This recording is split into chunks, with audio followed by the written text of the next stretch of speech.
my intros get cut off, and sometimes I sit there looking like a dummy till they start. But But your intro first. I wonder if I could actually time this and figure this out. And then people are probably saying, hey, she's already live and she doesn't even know it. So anyway, here we go. Okay. Hey, everyone, and welcome to Chef AJ Live. I'm your host, Chef AJ, and this is where I introduce you to amazing people like you who are doing great things in the world that I think you should know about. Before I introduce today's guest, I want to tell you something. Today is the last day of season 1 of Chef AJ Live. So what is Chef AJ Live? Well, I didn't know it was going to be a show that I was going to be doing every single day, a live broadcast since the pandemic began, or at least since the sheltering in place was ordered in my state of California. I went live initially just to create a sense of community and connection with my private group, pressed the wrong button, ended up going to YouTube and Facebook with over 600 people watching, got tired of hearing myself talk, asked friends to come on, and a show was created. At the very beginning, over 200 people had emailed me to be on the show, and it took months and months to book people, to get people on. So I have gone live, I don't know, maybe I have a record. I've gone live on Facebook and YouTube every single day for 365 days now, but I didn't do 365 shows because there were too many people that wanted to be on. Today's show is 444. So tomorrow we start season 1 at a special time, just tomorrow at 9 a.m. because Dr. Furman has a flight to catch. He's going to be my guest on season 1 to kick off. And then the next day is Dr. Lyle and Dr. Goldhammer. And then Monday on my birthday, we have Dr. McDougall and family. I want to thank my sister Barbara for giving me this beautiful top for my birthday. I'll be wearing 4 new tops the next few days because I'm getting a lot of gifts for my birthday. These earrings from Linda Middlesworth. But more than anything, I want to thank you guys for watching, because without viewers, there's no show. So I really appreciate it very much when you tune in live, when you subscribe to me on YouTube, when you share these broadcasts, and thank you so much. So today's guests have a very special story because they're husband and wife, but they're both cancer survivors. And when they look back, they maybe think they would have done things a little bit differently had they known then what they know now. So what they do now is help people to have the information they wish they had when they had their diagnosis. And they have a very brilliant technique for batch cooking that I learned about many years ago when we met at a conference in Dallas. Please welcome to the show, Pat and Dianne Doyle. Thanks so much for being here on this special last episode of the season. Thank you, Chef AJ. We're honored to be here, and had no idea that we were going to get ultimately such a place of honor as the last show of season 1. Yeah, I didn't know either initially, but it worked out that way. Well, we want to thank you, first of all, Chef AJ, for amassing a library of resources for anyone. This is the place to go now. No matter what you want to look up regarding whole food plant-based, it's now available on your YouTube channel. So thank you for all your hard work these last 365 days. Truly appreciate it. Thank you for saying that. And I really try. Look, we all love the heavy hitters. We love the McDougalls and the Gregors and the Furmans. Don't get me wrong, and the Barnards. But I really try to find treasures like you guys that not everybody yet knows about, because these are there's so many of you out there, the undiscovered treasures that I really want to feature on this show. Because when I interview people like you, I can't find a lot out about you to prepare for the interview. Luckily, there was that one podcast. But before we go on, I just want to say, I'm going to find a link to this, but they sell something really wonderful in their group, Plant-Based Dallas. I got to show you guys this because this is so brilliant. And again, they're creating what we wish we had back then. And I wish I had this when I first got my Instant Pot. They have these magnets that you put on your Instant Pot. Doesn't matter what size. This happens to be the 8-quart, that basically are a cheat sheet that tell you exactly what you need to know so that you don't have to look it up and get your phone all dirty with dirty hands. Brilliant. And I'll provide a link to that. And I'm sure they'll show you up close what they look like. All righty. Thank you, Chef AJ. Appreciate that shout out. Yeah. Just a little bit. Your story, I'm sorry to interrupt. I'm not going to talk after this, but what compels me the most about your stories is you guys weren't overweight and you weren't sick, and yet you both get diagnosed with cancer. Indeed. And we were as surprised as you were when we got the diagnosis. I can tell you that. A little bit of history. I'll just start. We have 5 children. We have 7 grandchildren and 3 on the way. And so we have a lot of reason to continue this healthy lifestyle.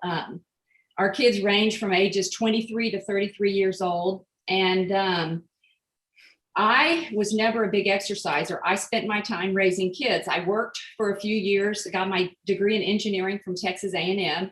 And and was a scientist, data person by nature. So I love all the numbers. And so I engineered my family and spent all the time at home while Pat was out working and making money and supporting all of us. And I fixed healthy meals. We didn't go out to eat that much because we had 5 children and we just didn't have the money. And I made everything that everybody else was making: spaghetti, beef stroganoff, homemade pizza, Meatloaf, hamburgers. Yeah, all the above, all filled with dairy products, chicken a la king, just everything. I thought we were eating healthy because I was making it myself. The kids' lunches, unfortunately, did contain processed foods, all of the above, but pretty much we were healthy. And then in 2005, I had my annual. We were really good about getting our annual physicals. I had an annual physical. Somehow alerted me that I had a high inflammation marker. It's called the HSCRP for anybody who's in the medical field. That's an inflammation marker indicating that something's wrong in your body.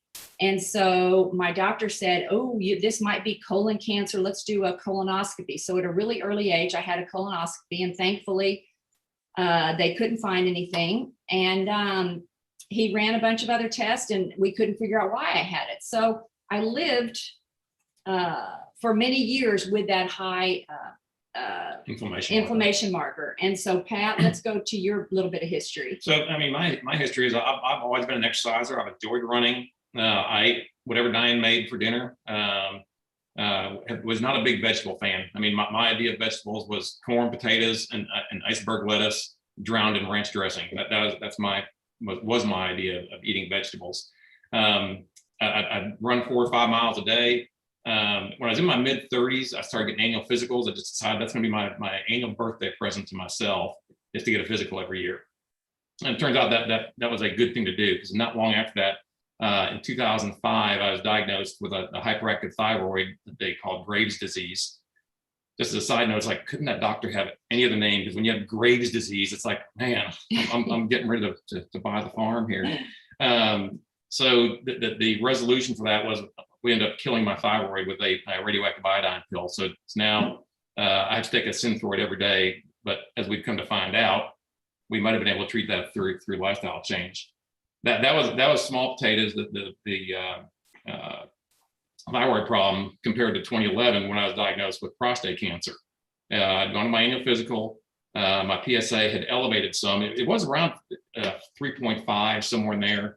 And it didn't rise much, but it rose up to about 4.3, something like that. So my doctor said, something looks odd here. Why don't you go to a urologist and have him check it out? So I went to a urologist, had the biopsy, and sure enough, there was cancerous growth on my prostate. So it's like, but I run every day. I eat healthy. I do all this stuff. And you're not overweight. And I went overweight. And as soon as I heard that, of course, being a scientist, I came home and started Googling, what causes prostate cancer. And at that time, the only thing I found was the word cruciferous vegetables. You don't eat enough cruciferous vegetables. Well, both of us had no idea what even a cruciferous vegetable was.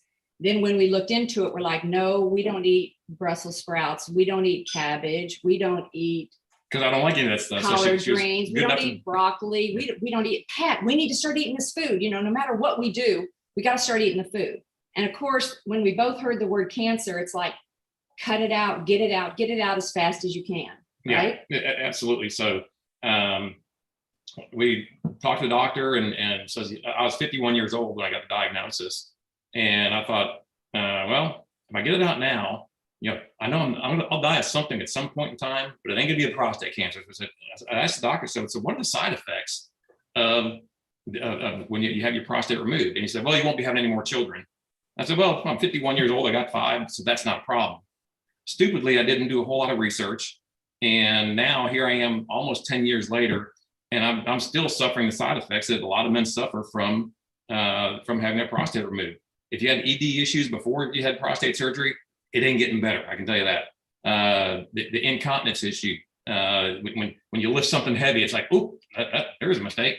And it's a little embarrassing, but that's just part of our life now. And because we didn't do the research.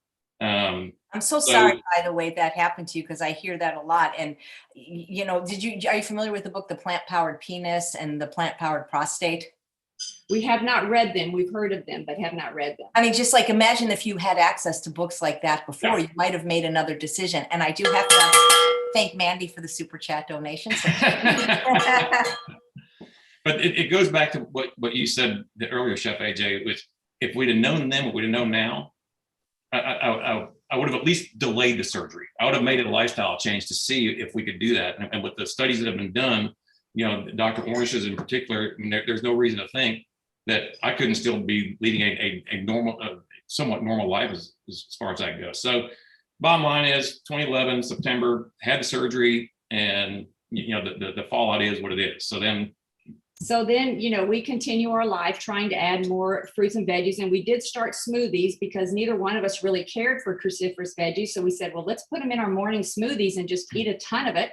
So that's what we started. We started that. Still at this point, we had never heard of the word whole food plant-based or plant-based, nothing about that. And then 2013, I got the call after my mammogram from the doctor saying, I've got good news and bad news. And he said, you have DCIS stage 1, which is ductile carcinoma in situ. And it's in the beginning stages, no worries, but you need to decide what you need to do. And I'll give you some doctors' names. And so we proceeded down what we call the cancer train. I'll tell you about the train in a second. Yeah. I would say that it went really, really fast. I heard the cancer word. I'm like, oh my God, I've got it in my breast. I'm going to just take them both off as fast as you can. I did send out a mass email to all my friends and family trying to gather information on DCIS and doctors and surgeons and, did my due diligence. And I probably talked to 35 to 50 people, even strangers calling me, telling me about their story, coming over to my house and letting me see and feel their breast with the implants, just very caring people. So anyway, let's get past that. We had the double mastectomy. I healed. We started to incorporate more healthy foods. But while I was in my recovery, I started reading books. And then Pat had actually gone on a boondoggle with his business. And so just to back up a second, I liken getting cancer to being on a train. And when you go to the doctor's office, the doctors aren't bad people, but they don't know that there's this other way out there to treat it. They know they're one way. And what they want you to do, they want you to get on the train. And because once you're on the train, man, it's heading downhill. It's picked up speed. It's very, very difficult to get off. And what I would say is that the train has several stops. So you can stop in Radiationville, chemotherapy town, surgery city, all these different stops along the chemo train. But the problem is, unless you make a lifestyle change, that train makes a loop. It doesn't end up anywhere except right back at the very beginning. Because if you believe that what we eat and what we put in our body causes cancer, unless you make a lifestyle change, there's no reason to believe that cancer is not going to form in you again. So that this train, it's on a circular track, and once you get surgery, it may be smooth sailing, but it won't be long before you're back to getting that diagnosis, getting back on the train, going to Radiationville, blah blah blah.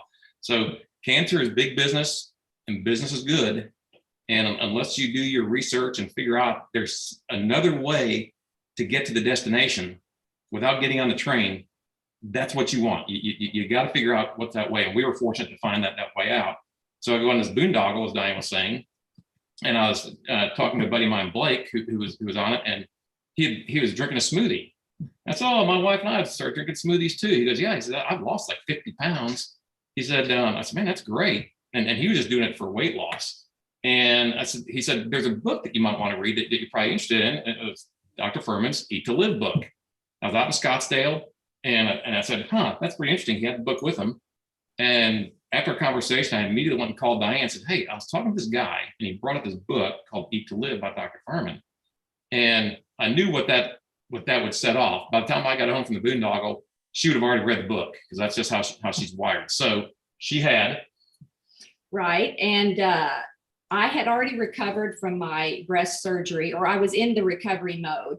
And of course, once you read this book, then it just leads into the China study. Dr. Bernard's cancer survivor book, of course, Chef AJ, Brenda Davis, Becoming Vegan. I mean, on and on and on, How Not to Die. And I kept, as I was reading all this, I'm like, Pat, listen. And he's like, just tell me what to do. I can't do all this. You know, I can't listen to this. I'm like, you need to understand. I said, after reading and watching all these videos, it's the food. And it's not just cancer. The same food is causing all these problems that everybody has, that our parents have, that our friends have. Diabetes, cancer, heart disease, autoimmune diseases. It's all interrelated. And so at that point, you know, I was like this to him, and he wouldn't read anything. He just, you know, said, you know, I'll just do whatever you want me to do. Well, then one friend suggested that we watch the video Forks Over Knives. So I said, please sit down with me and watch it. So we watched it. That was an eye-opener. And after that, I said, listen, I think we need to do our own science experiment. We can do this. We've had all of our blood numbers. We've had all these post numbers. Oh, and by the way, 6 months post-cancer, that HSCRP was still in the high risk zone. It had never, you know, just because I took my cancer out, didn't make that number drop. So I said, we have all of our lipid panels, we have all our blood numbers, we have everything. Let's just do a little experiment. Let's go 4 to 5 weeks. And we know we need to cut out red meat. We know we need to cut out dairy, and we know we need to cut out the processed crap food. And we did not initially cut out chicken, fish. We didn't even know about oil. So we were still, and eggs, we were still eating some of those. But we had chickens in the backyard. So yeah, at that time, you know, we had chickens. And so we did it and my cholesterol had always been 200 to 220. So I was not really healthy in that respect, but I was not on any statins at that point. At that point, Pat was on a statin. I was on a statin. I got off the experiment just to see what it would look like without the statin. So we did our best. And my go-to, you know, because obviously it's not hard. I mean, it's hard those initial few weeks when you decide, okay, I've got to do this. But what I kept saying is, I've got this food. Is this food that I'm about to eat going to fuel my cancer, or is it going to fight it? And I would say that about every food, you know, we immediately cleaned out everything out of the house, because as you know, you can't have anything in the house. If you know it's there, you're going to eat it. So we had cleared out everything, but you still have a social life. You're going to people's houses, you're going out, you know, it's difficult at first. So, which is really the hardest part about this whole thing is the kind of the social aspect, because people know that we eat differently, and I think they're less likely to either invite us over or to make an excuse for, we're having. Oh, I'm so sorry. Well, as long as I made noise. Thank you. I didn't mean to interrupt, but when I moved the bell, it's so sensitive. No worries. So anyway, so we did the experiment. We tried to get some friends on board and family members, and everybody just looked at us like we were crazy. And even our kids thought that we were crazy. But then we got the results back. And I remember sitting at the table back there and sitting down with Pat, it was just the two of us. None of the kids were around. And I said, okay, Pat, let's look at this. My cholesterol dropped like 60 points. I lost about 5 pounds, but neither one of us were really overweight. That wasn't an issue. But the key thing was, in just 4 weeks, that HSCRP that had been high for 8 years was at 0. And I'm like, wow. And I didn't even cut out everything. That's just the beginning. And your cholesterol. Mine had been up around 240, 250 in there. And at that time it dropped into I want to say the 190-ish range. So it dropped 50 or 60 points, but still a little bit on the elevated side. Yeah, but that was with no statin. But that was with no statin. Right, I was off the statin. And so we sat down and I said, my gosh, I remember it like it was yesterday. I said, what do you think we should do? And he turned to me and he said, we would be stupid to go back and do what we were doing. I mean, we have one grandchild on the way. We want to be able to crawl around on the floor and play with them and get up and run. And the other thing I didn't mention, the Tamoxifen is a standard procedure for anyone who has breast cancer. that for the next 5 to 7 years, they say you need to take tamoxifen. So dutifully, I started taking it. And then one morning I was getting out of bed. We were getting up early to exercise. And I said, Pat, when you get out of bed every morning, and again, we're in our 50s, does every cell in your body hurt? And he looked at me, he's like, no. And I said, I think it's the tamoxifen. If we're changing our lifestyle, I'm going to trust in God that this is what I'm supposed to do. And I'm not taking the tamoxifen anymore. I'm off of that. This is making me feel terrible. In addition to throwing me into menopause and all the associated multiply times 100 when you take that.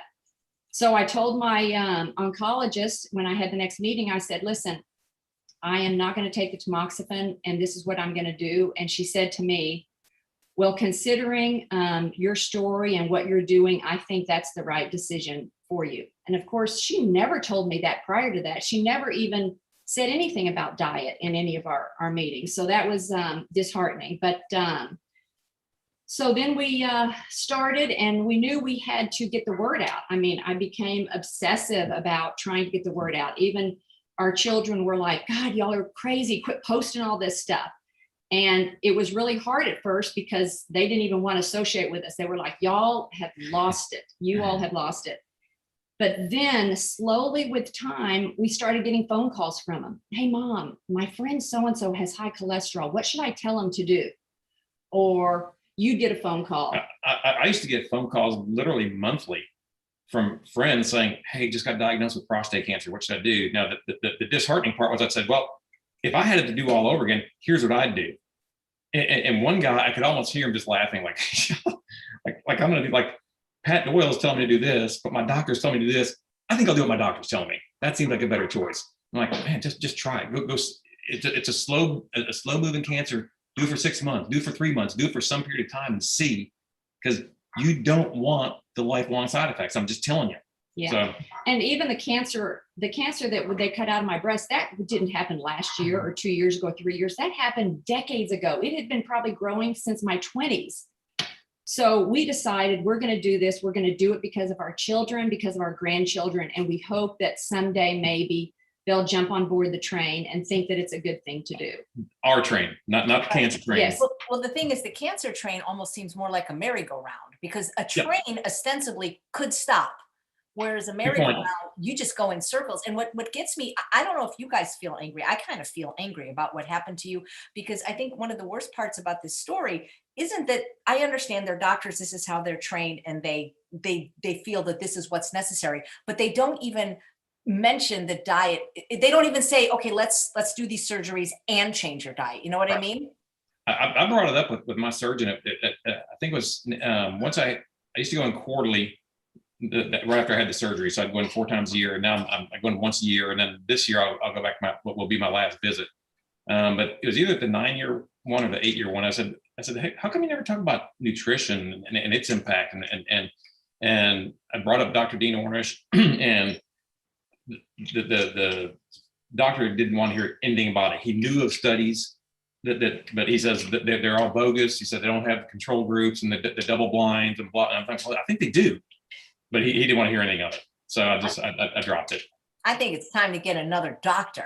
Like I said, this year they will officially tell me, assuming that my PSA is undetectable, which it has been since the surgery, that they'll tell me that I am cured of prostate cancer. But I like to think of it that I'm cured of all cancers, or at least I'm doing everything I can to make sure no other cancers. I mean, I got lots of other parts that could get cancer, and I don't want them. I mean, it's sad because both your cancers were so early and barely detectable. Very early on. That it's like they permanently remove parts of your body that didn't need to. Right, and the tamoxifen. When you read about tamoxifen, when you take it, the side effects of tamoxifen are uterine cancer. So no, I'm not going to die of breast cancer, but I might die of the uterine cancer that I get from taking the medicine for the breast cancer. So, I got away from that very quickly. So, I mean, one of the things that we've learned throughout this process is you've got to make a dramatic change. There's got to be a paradigm shift from what we were doing to this new way of life. And what we've learned is, I mean, my dad had high cholesterol, hypertension, and people say, well, it's genetic. But I actually had something tested early on, probably 20 years ago. My doctors, they did send some blood off to some university on the East Coast. And they said, yep, your high cholesterol is genetic.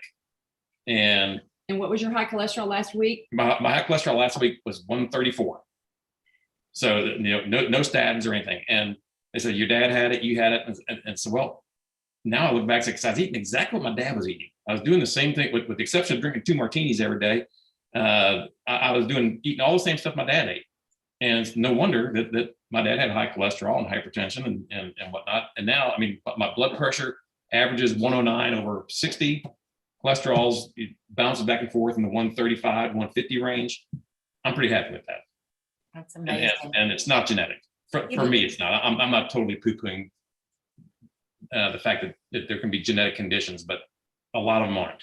Well, I believe it was just the other day when I had Dr. Christy Funk on, and she said that at least with breast cancer, very small is genetic. Like I think it was less than 10% or definitely less than 20%, how much of it really was genetic.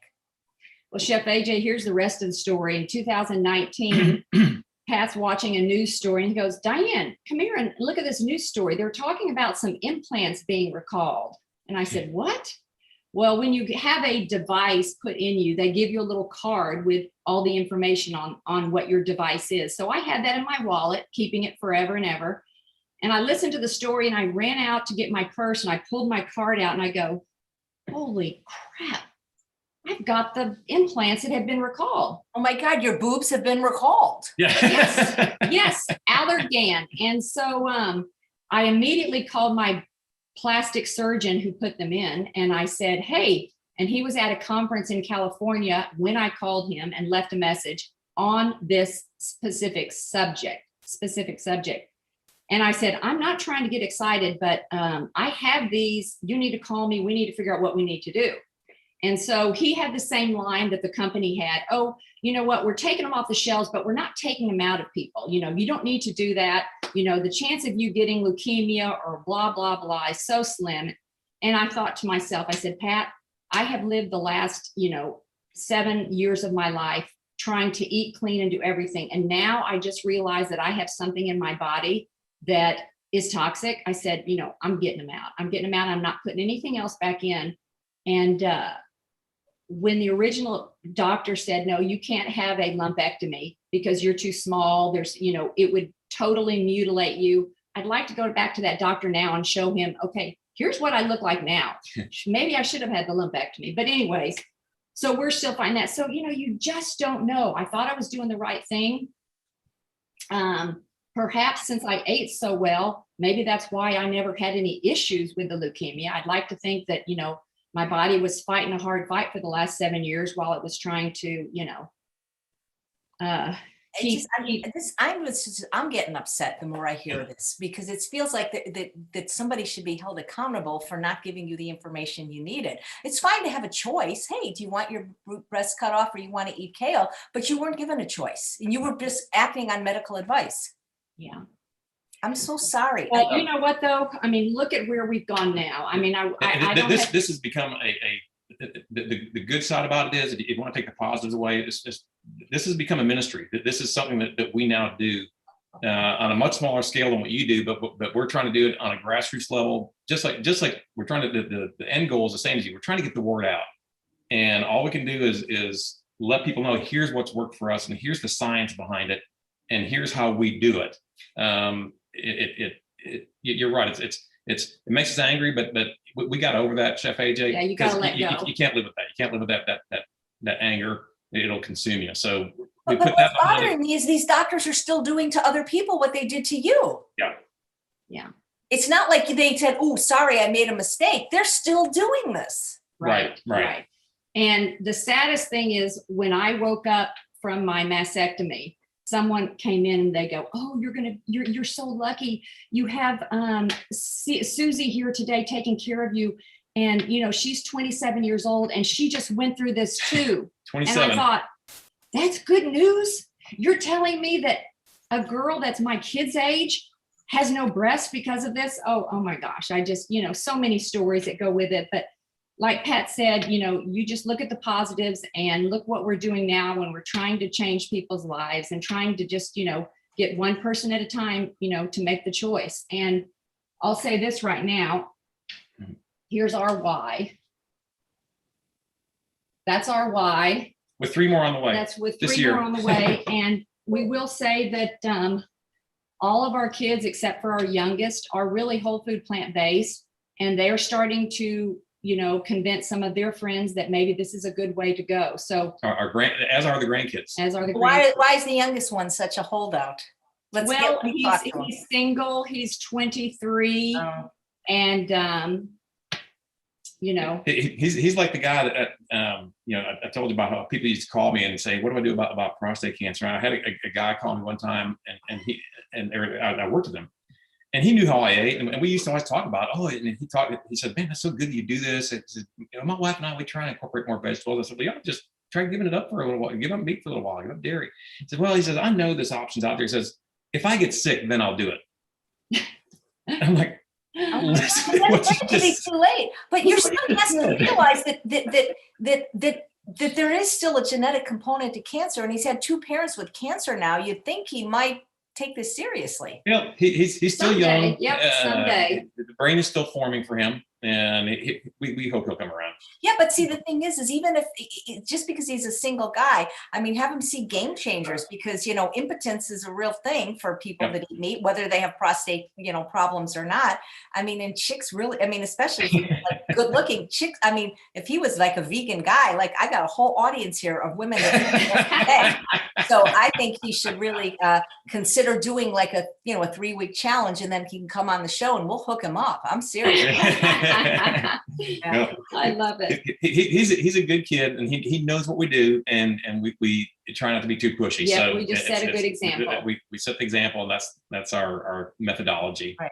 Well, Gina, who's watching live, asked, "What did your kids think of your decision?" And I'm wondering. I think she meant maybe the decision to have the surgery, or because they were much younger. They were younger than they are now when this happened to them. Again, we knew nothing about this lifestyle when we were making those decisions. But I did not tell them that I was getting off the tamoxifen, because I knew what the reaction would be. So I think they sort of feel like we do now, in that looking back, there was another option that we didn't know about and that we didn't do. And they tell their friends that when they have, instances come up. So I don't know. I'm sorry. I'm still mad. And, I'm mad about other things now too, because I think about a situation, and this is not as serious as yours, but, we put so much trust and faith in doctors.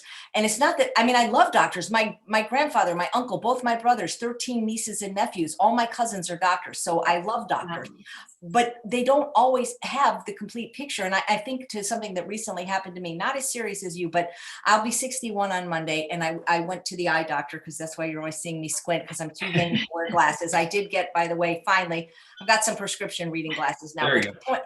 I did it more for vanity, because they said that's why I was getting so many wrinkles. But anyway, he diagnosed me with early cataracts. Now, not the worst thing in the world, easily fixable if it would be full blown. However, I'm ineligible. You see, when I was 35 years old, I had a surgery called radial keratotomy. And that was the gold standard at the time. Since then, they started doing lasers. So I had a surgery that had been done for many years that was proven safe. And now the doctor basically said to me, unfortunately, we know now that that was a horrible surgery. We never should have done it and mutilated people's eyes. And unfortunately, I'll never be able to fix your cataracts, because of when people have had this. And so I said, well, then I guess I better just outlive my cataract, So, I'm just relating to your story with, it's just don't go into any surgery unless it's like the absolute, you have to do it. Right. So true. Well, if there's no more questions, we can get started with the demo. Or as I was saying earlier, what we wanted, our goal here is to tell our story, but be more important is show folks how do we make this work for us? What's the method that we do? There's enough doctors and Chef AJ and experts out there that tell you the whys and here's the benefits, but how do you go about doing this? And so that's what we just want to give a quick demonstration on today is how we do it and what seems to work pretty well for us. Well, I love it because Pat told me about your jar parties, and I thought it was brilliant. It's like a Christmas cookie swap, but healthy. Yes, That's exactly what it is. exactly. And I can't take credit for the idea. A friend of mine who was doing this with me was complaining about all the chopping. And she said, you know what? I think we need to do a swap, like a cookie swap. I'm like, that's a genius idea. So that's how it was initially started. And here is a beautiful display of some of our jars that I took out. And we like to use one fun little appliance that you can get at Bed Bath & Beyond. It's called the Vidalia Onion Chopper. And there's other brands of it, but I really like this one, and I'll show you why. It's got two different grates on it, as you can see, one small dicer and then a little bit bigger one. I love it, by the way. It's in my Amazon store. I mean, because I can't stand chopping onions. And what's so Right. nice about it is, especially with things like bell peppers and cucumbers and onions, everything's exactly the same size. Right. You never cry when you chop onions with this. So I'm just going to demo it a few times. It's really loud. I've got a whole radish right there. You make sure that it's seated on these two knobs on the side, otherwise you'll break it, which I have multiple times. And you just jam it. And so almost everything is really easy to cut. That's the small one. And then I put in the large one, and I'll do bell peppers, potatoes, onions, of course. I've got one potato. I'm going to do the whole potato because a lot of times we like to do French fries. So I'll set it in there. I see you can see it right now. And then you come out with the potatoes that are a little bit longer. So we use the Vidalia Chop Wizard all the time, and that's how we get our jars. So the things that we've got, show them what we got. Yeah, we've got some red cabbage, some poblano, green cabbage, mushrooms. I've got some greens from my garden. We've got tomato halves, red onion, broccoli, cauliflower mix, red bell. We've got black beans, celery, and carrots. And on my website, Plant-Based Dallas, I have the instructions for a jar swap. Everything's written out. All you have to do is cut and paste it or copy it and then send it out to your friends. So this is a quick and easy way to get all the work done. You know, if you don't have enough people, maybe my daughter who lives in North Carolina, she has 2 or 3 friends that do it, and they each bring 2 jars of something, or 6 jars or whatever, and then they switch amongst themselves. So if you can't do 12 people, you know, maybe find 2 or 3 other people, and it's a good get together. We talk about recipes or good ideas. And We do it about once a month before COVID started, and once COVID hit, we basically quit doing it until last Sunday, where we had our first one since the pandemic started. We did outside, everybody wore masks. It was in and out. People came, got their jars, dropped theirs off, picked up new ones, and left. So Right. it was no more than 15 minutes, but it's like, we're back. yes, yes. That And is so cool. Several people watching say, I can't speak English today, how long do the jars stay fresh in the refrigerator once all the vegetables are chopped? Yes, that's a good question. The cruciferous veggies stay for weeks. Beans tend to go the fastest, and everything else, we've never really had to throw anything away, because if I know I'm not going to be able to use something, or I'm going out of town, or I can't use it up, I'll just put it in the freezer.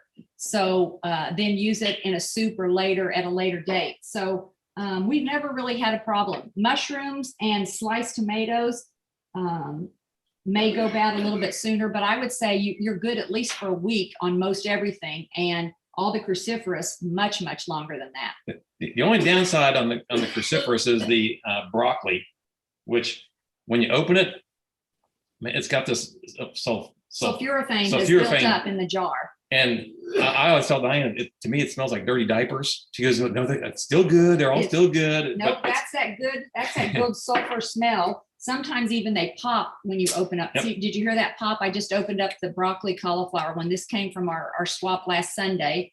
Someone had cut up, and yep, you can smell it, but that's okay. That we know that's that powerful chemical and nutrient in there that we love. So I'm going to disassemble this just because I'm afraid I'm going to knock it down. And shall we go into our bowl prep right now? Yeah, want me to start, or are you going to start? I'll start with mine first, Okay. because I'm going to cook mine. I like to just get my pan, and I like to just dump into my pan. And today, there might be little bit, a Just a couple little bit of water, tablespoons of water or broth or vinegar or what, aquafaba, whatever liquid you have, pickle juice. I've used pickle juice before, some sort of liquid to steam it because I'm going to steam all mine. So the first thing I'm going to add are some chickpeas and chickpeas first. A lot of people say, can you send me the recipe? There's no real recipe. The recipe is It's done. dump to taste. You know, if you like something a little bit more than others, put more of what you like in than what you don't. These are some purple sweet potatoes that we had in the swap last week. So what are you making? What is So this? there's a question from Lauren. Do you have a special brand of jars you like? And any way to get rid of that dirty diaper smell? No, you just live with it. We use whatever you have. If you're doing a jar swap, I like to tell everybody to bring the same kind of jars. I would tell you that there's such thing as pint jars that are wide mouth and regular mouth. I like to tell everybody, please everybody buy the wide mouth jars, not the regular mouth. I think they hold about the same contents, but it's nice to keep all the jars the same size. And that way everybody's bringing the exact same amount of stuff. And this is a nice little tool that I got off of Amazon. It's a stainless steel funnel. So when you're cutting your stuff, it makes it a lot easier and faster to fill the jars. Okay, so I've got some steamed Brussels sprouts we need to use up. A lot of my jars often are things that need to get used. Here's some black radish. Boy, that was delicious. Have about a tablespoon of that.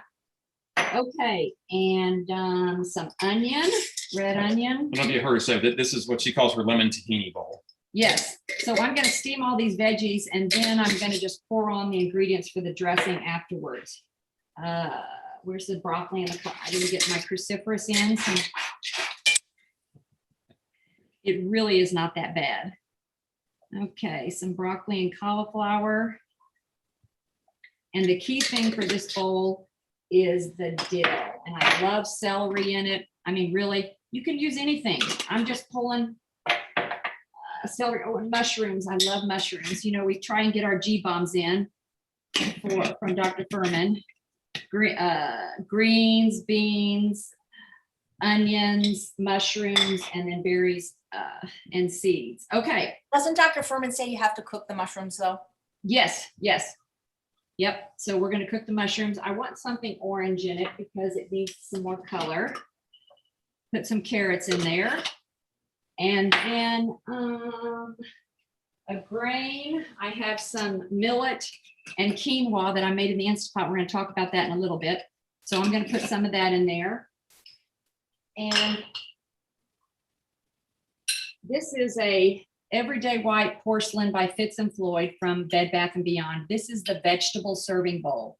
We no longer really use plates all that often. We use our big bowl that we get from Bed Bath & Beyond. So we fill this up and literally we eat this much food because our stomachs hold, what, 4 cups of food. So we eat a lot of food.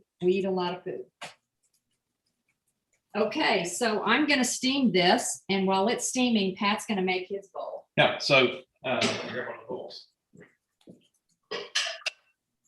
One thing Dianne says, we do eat a lot of food, but the crazy thing is our weight never changes. I mean, I weigh 175 pounds. That's regardless of how much I eat, that's how much I'm going to weigh. I don't even get on scale. My pants all fit fine to have for 5-6 years. I will say this: once we started eating this way, and I started losing the weight, it was making Dianne crazy because after I lost my first inch on my waist, I went out and bought some new jeans. She's like, "Well, you quit buying stuff while you're still losing weight." I said, "Well, I'm not going to wear these baggy jeans. You know, I got to have jeans that fit. You know, we're from Texas. You got to have tight fitting jeans." And then 2 weeks later, I'm buying more jeans because the ones I just bought 2 weeks earlier were not too big. So I was making her crazy with that. So I like more ethnic type bowls. I like different kind of ethnic foods. I think my favorite one would be Mexican food. So my bowl has more of that type of flavor to it. So what I do, I start with I just dump some greens on the bottom. I love onions, so that there's a bunch of onions in it, purple onions. Just dump it. Some black beans.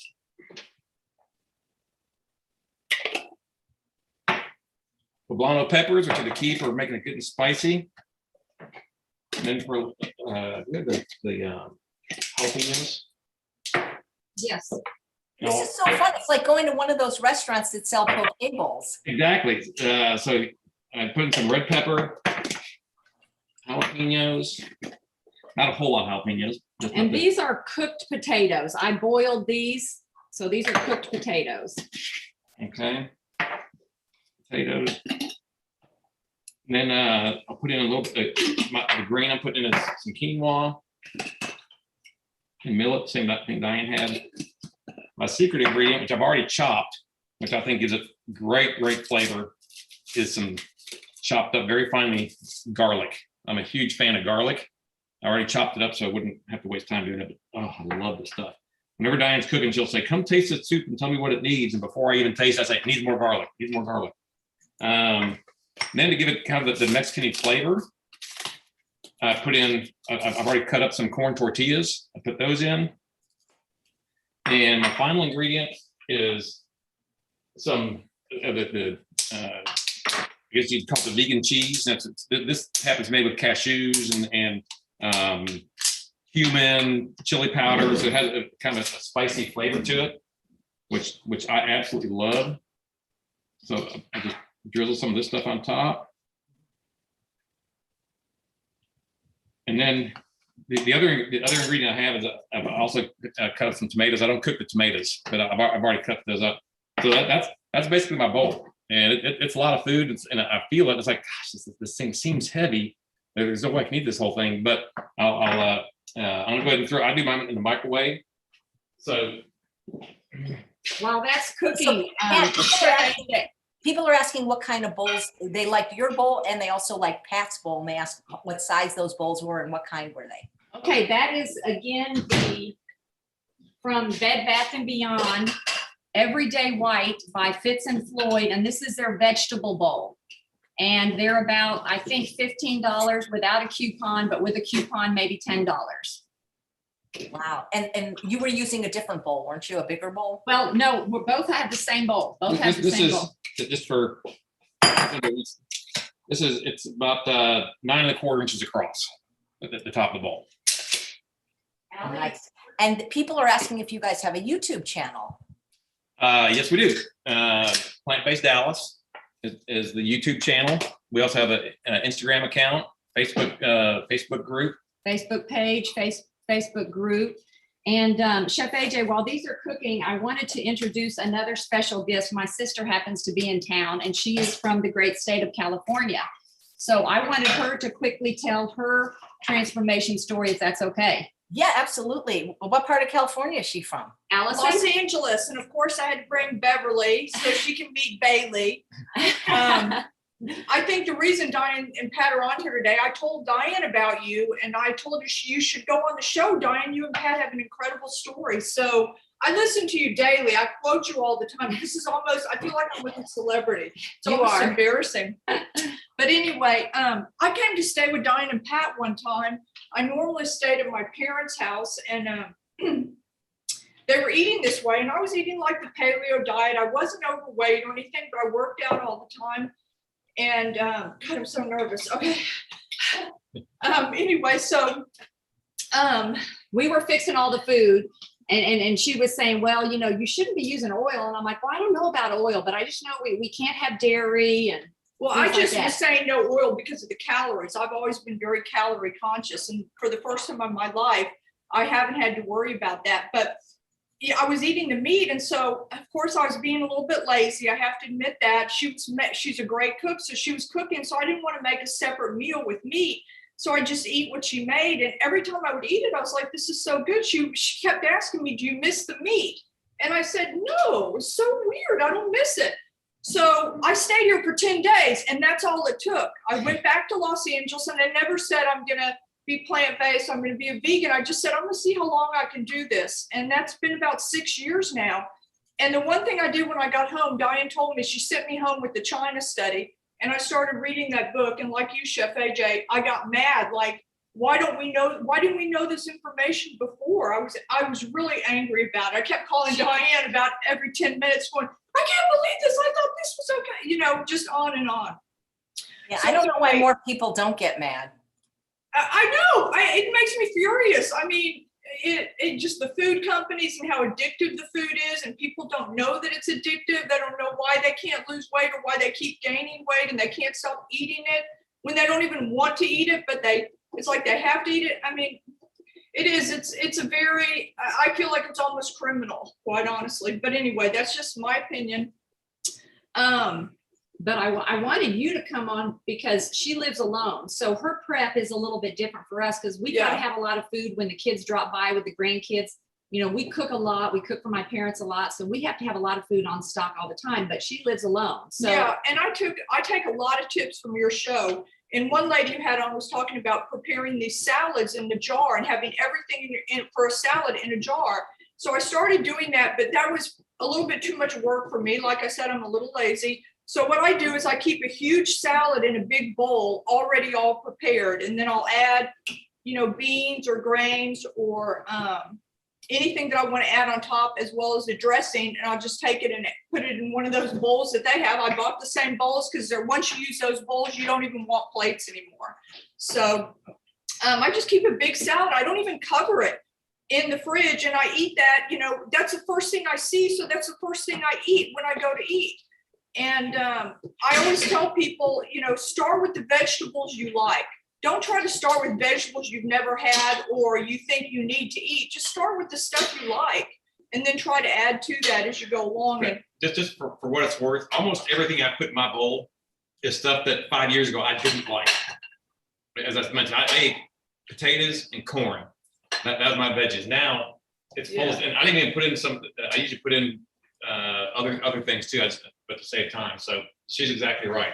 Yeah, just start with what you like, and then you can add to it. And I always tell people it's about the seasoning. No one would take a piece of chicken and boil it in water and eat it without putting salt or pepper on it. I mean, except for a dog.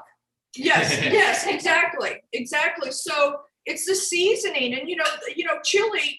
People that make chili, it's not the ground beef or the steak or sirloin that makes chili. It's the seasoning. So if you have good seasoning and you know how to season food, you can make vegetables taste delicious. And I keep a ton of sweet potatoes and baked potatoes all the time in my fridge, and I'll grab some of those to eat in the car. I always carry food around with me in the car so I can make healthy food choices, because it's when you get really, really hungry, you're stuck out somewhere that, if some drive-through or something is going to start sounding appealing to you. Yeah. And no one would eat any animal products if it didn't have sugar, fat, and salt, or at least salt. Can you imagine cheese without salt? No one would eat it. Oh, no, it's probably inedible. Okay, so I got my bowl here. So I have put it in the big bowl, so you can see it's fairly big. We're making lemon tahini. I never really mix my sauces up in advance. Oh, I do juice my lemons and keep this in stock in the refrigerator because it's so fast and simple. And that's, a weekly deal. So I'm going to put some lemon juice in there, and I'm going to put some tahini. And again, I never measure. I just pour a little bit. And, if you don't have to do the tahini. If you're trying to minimize that, use a lot less if you're trying to watch your calories. Good bit of pepper. And then normally a lemon tahini has a sweetener in it, but I don't like to add added sweeteners. So I'll use my juice from my pineapple, and I'll put that in there. And I'll either use pineapple or mango. I'm going to use pineapple in it today. So I still with mangoes. Yeah, because Pat needs the mangoes for his.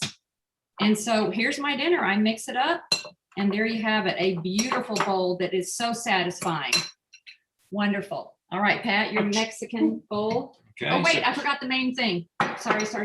Dill and sweet potatoes. Oh my gosh, it's heavenly with the lemon tahini. So we're putting the fresh dried dill in there. You guys are making me so hungry, and it's lunchtime here. Yeah. Here's mine. It's everything all heated up. Now all I do is put on the tomatoes, put on some mangoes, which 5 years ago I would have never touched. Some lime juice. Some lime juice, because okay. And then what is Mexican food without some salsa? And I'll be darned, it's just pretty. And, Mix I that think baby up. Did you put black beans in there? yeah, black beans are in there. Okay. And if I'm around, I'll remind him to put some sort of pumpkin seeds on it or Yeah, hemp seed or and something. some flax or something like that. So, Right. Now, the other thing we wanted to show you is our Instapots, Chef AJ. Do we have enough time to do that real quick or are we done? Absolutely, but you also have to answer a question. People are asking, what do you guys do for exercise? Do you exercise? Yes, we both do exercise. I am in a women's group that meets 3 days a week. And on the other days when we don't meet, we meet at 5:30 in the morning. So we're up early at 5 almost every day. And then I walk with the same group of girls on those off days as well. So yes, we get in our exercise. And Pat? I ordinarily do an elliptical trainer every morning like that. I go to the Y at 5, stay there for a couple hours. I'm just finishing up high school soccer season. I'm a soccer referee. And that's basically been, here I am 61 years old, now running around refereeing varsity boys soccer games basically every night of the week. So I've not been working out while I've been refereeing games, but That is your workout. the season just ended, so I'll be back at the Y starting next week. Just I'll get on an elliptical trainer for anywhere from 30 minutes to an hour. Okay, so a lot of our prep, in addition to our jars, is using the Instapot. We use them for potatoes, beans, and grains. And I store my grains in these big quart-size jars in my pantry. And so the reason I like these magnets is because one of them is a companion cooking times. I went through all the cookbooks and tried to figure out which ingredients cooked for how long. And then I grouped them together sort of in groups so that if you want to cook 2 or 3 things at the same time, you could do that. And so Pat, I'm going to see if you can lift up the computer. This morning, I don't know if you can see in here, but on top, I have a glass bowl. A lot of people didn't know you could put glass in the Instapot. This has a mixture of millet and quinoa because they both have about the same size. And then in another layer on top of a little rack, I have 5 new potatoes. And then underneath that, I have a mix of mung beans and lentils. So I will jar all that up and cut up the potatoes. We just leave the potatoes whole in the fridge. So that's one Instapot full. And then the other one that I did, this one was only 10 minutes. So all those ingredients only took 10 minutes. And I've got 5 or 6 different ingredients in there. In this Instapot, Pat, you're gonna need to go back, honey. On top, I've got, here we go again. On the top level, I've got another glass jar, and this has a mix of all different grains. This one cooked, I believe I put this on either for 35 or 40 minutes. Then underneath the mixed grains, I have black beans. And you can find on Amazon different Instapot accessory kits that have all different size things to be able to layer. And I don't really measure my water for my beans and grains because you don't cook, you can put it down now, Pat. I don't use any salt when cooking beans and grains because it will inhibit water absorption and your beans and grains will always be hard. So you never Instapot with salt. So you salt later if needed. And I always rinse and drain them anyway because I want them in my jars so that I can pour them out. So I rinse my beans and grains. Now, sometimes if I want to make black bean soup, I won't throw out the liquid. I'll use that. But normally, and these jars of beans and grains, these go right into my freezer. Our freezer has one shelf that has all these frozen jars of different beans and grains. So if we're in a rush, we can just pull it out, defrost it, and make a meal. So you can freeze things. Just make sure that you let it cool before you put it into the freezer. Don't ever put a hot jar right in the freezer or it'll crack. Yep. You guys are great. People are just loving you guys. You know, one thing I'd say too, that's a good little hack or tip that we've learned, going to special events, you know, weddings or big events like that, we will always call the place, the venue 3 or 4 days ahead of time and talk to the chef and say, hey, we eat a different way. And they're always more than happy to accommodate us. And it's just not an issue. It's not a problem that they say, just find this person when you get here, tell them what table you're sitting at. And we do that. When we travel on airplanes, Dianne always cooks up we bring some cooked potatoes and some mustard and some ketchup, and we just eat those on the airplane if we know we're going to be on a plane for a while, or traveling for a while. And even we've started our restaurants that we visit. We've had 2 restaurants here in Dallas that we've actually had them put on their menu a plant-based Dallas or a plant-based option.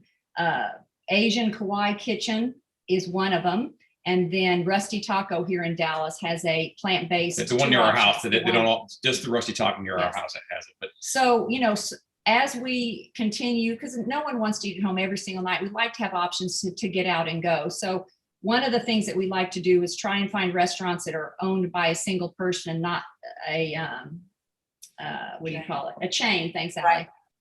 And they're always willing to make changes. We need to get a good Italian restaurant to put something on. Although Italian restaurants are the best to accommodate, because it's noodles and pasta. I mean, pasta and red sauce and veggies. And veggies. Just tell them to cook the veggies with no oil, and they're always happy to accommodate you.